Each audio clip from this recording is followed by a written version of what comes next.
योगेन चित्तस्य पदेन वाचा मलं शरीरस्य च वैद्यकेन योपाकरोत्तं प्रवरं मुनीनां पतञ्जलिं प्राञ्जलिरानतोऽस्मि।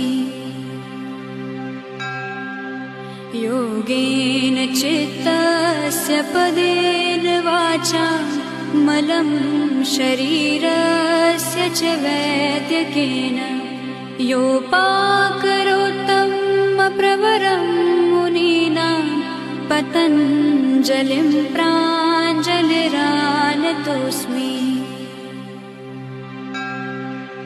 योगेन चित्तस्य